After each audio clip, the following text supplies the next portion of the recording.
মধ্যপ্রাচ্যে শুরু হয়ে গেছে মহাপ্রলয়। মার্কিন সাম্রাজ্যবাদ আর তার আঞ্চলিক দোসরদের ঔদ্ধত্যের মোক্ষম জবাব দিতে শুরু করেছে ইরান। ডোনাল্ড ট্রাম্পের আগ্রাসী হুমকির কয়েক ঘন্টার মধ্যেই আমেরিকার অহংকার গুঁড়িয়ে দিল ইসলামী বিপ্লবী গার্ড বাহিনী বা আইআরজিসি।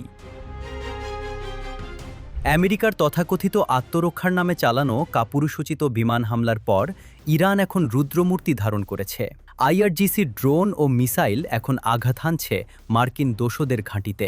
বাহরাইনের শেখ ইসা বিমান ঘাঁটি এবং কুয়েতের আলী আল সালেম ও আহমদ আল জাবের বিমান ঘাঁটিতে ইরানের ড্রোনগুলো নিখুঁতভাবে আঘাত হেনেছে। শুধু তাই নয়, জর্ডানের আল আজরাক বিমান ঘাঁটিতে 12টি বিধ্বংসী ব্যালিস্টিক মিসাইল ছুড়ে মার্কিন অত্যাধুনিক F-35, F-15 এবং F-16 ফাইটার জেট ও কন্ট্রোল সেন্টার ধ্বংসের দাবি করেছে তেহরান।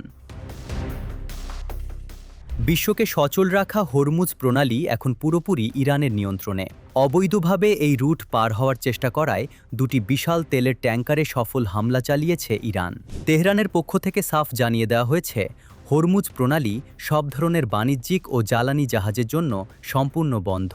ইরানের এই এক ঘোষণায় কেঁপে উঠেছে বিশ্ববাজার, লাফিয়ে বাড়ছে জ্বালানি তেলের দাম। ওয়াশিংটনকে ইরান বুঝিয়ে দিয়েছে মধ্যপ্রাচ্যে ছড়ি ঘোরানোর দিন শেষ।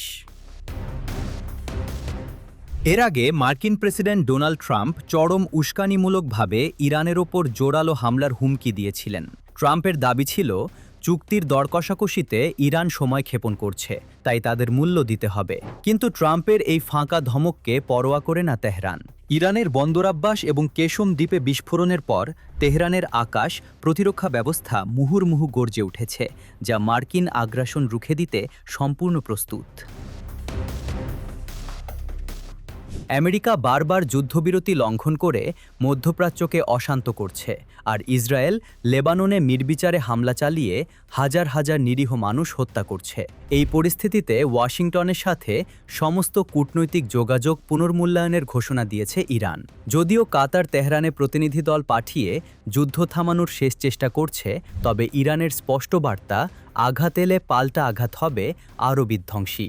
মার্কিন অহংকার আর তাদের দোসরদের পতন এখন শুধুই সময়ের ব্যাপার।